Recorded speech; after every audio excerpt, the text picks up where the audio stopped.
जोधपुर का हमारे संवाददाता दयाल सिंह हमारे साथ लाइव जुड़ रहे हैं। दयाल सिंह, विस्तार से जानकारी दें, क्या कुछ वहां पर चल रहा है, क्या रिएक्शंस जनता के सामने आ रहे हैं इस बजट के लिए? देखिए, बताना चाहूंगी जोधपुर में जो जनता है, एक तरफ जहाँ काफी खुशी की बात यह है कि उनको जो एक नई बस सेवा मिलेगी, इलेक्ट्रिक बस सेवा मिलेगी, जिस पर आम जन को जो सुविधा मिलेगी। साथ ही जो जोधपुर के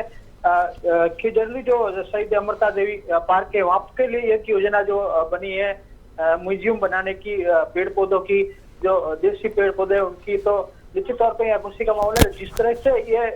भाजपा सरकार आई है और उसका ये पहला बजट जो आया है, जिसे दिया कुमारी उप मुख्यमंत्री ने पेश किया है, तो निश्चित तौर पर खुशी की बात है। और लोगों को जो जोधपुर में जो सौगातें मिलनी चाहिए थी, इतनी सौगातें तो नहीं मिली, लेकिन एक बार कहा जा सकता है दो घोषणाएं जो सरकार ने इस बजट में जोधपुर की जनता के लिए की है, वो निश्चित सराहनीय रहेगी। दयाल सिंह, महिला वर्ग को लेके आपकी कुछ बातचीत हुई है क्या? क्योंकि महिला वर्ग को लेके जो घोषणाएं की है इस इंटरिम बजट में राज्य सरकार ने, उनका क्या रिएक्शन है इस घोषणा को लेकर? निश्चित तौर पर जिस तरह से राज्य सरकार ने एक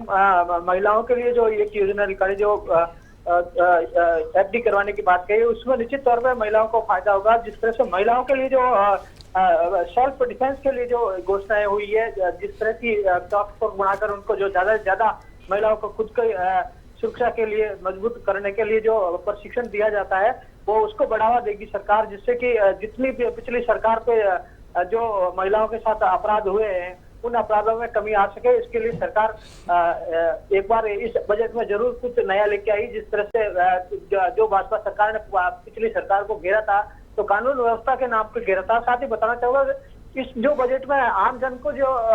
उम्मीद थी कि इस बार जो है पेट्रोल और डीजल और साथ ही जो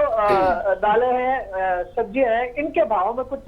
कमी को लेकर बजट आएगा, लेकिन इस पर सरकार ने जो है बजट में कुछ नहीं करके निश्चित तौर पे आम जनता को कहा जा सकता है निराश किया है। लेकिन एक बार कहा जा सकता है कि काफी जो है एक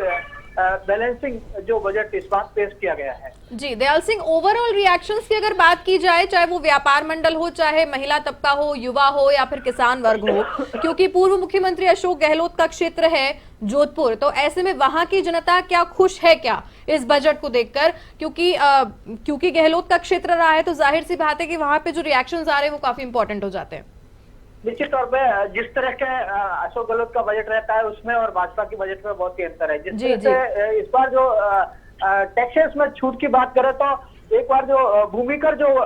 इंडस्ट्रीज में लगता है, वो जो है सरकार ने मंडी टैक्स है वो हटाया है। तो ऐसे में कहा जाता है व्यापारी वर्ग के लिए तो काफी अच्छा है, लेकिन आमजन की दृष्टि से देखा जाए, सीधा आमजन को जो फायदा पहुंचाना चाहिए, रोजगार में हो चाहे स्किल डेवलपमेंट में हो, इस तरह से जो स्किल डेवलपमेंट पर मैं तो इस बजट में कुछ मिला है, लेकिन इस स्किल डेवलपमेंट के लिए जो जिस तरह से स्किल मिलनी चाहिए, इस तरह की जो कहा जा सकता है यूनिट इधर अपने राजस्थान में नहीं है जो स्किल दे सके आमजन को, और जिससे स्किल के जरिए रोजगार, जिस तरह से केंद्र का बजट आया था उसमें स्किल के जरिए रोजगार देने की बात कही गई थी। तो इसमें जिस तरह से प्रशिक्षण केंद्र यहाँ होने चाहिए, उतने प्रशिक्षण केंद्र नहीं होने से निश्चित तौर से एक बार कहा जा सकता है कि ये अभी घोषणाएं जो है डेवलपमेंट जो इम्प्लीमेंट में आने में,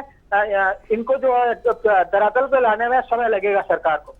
जी दयाल सिंह, तमाम जानकारी के लिए आपका बहुत बहुत धन्यवाद।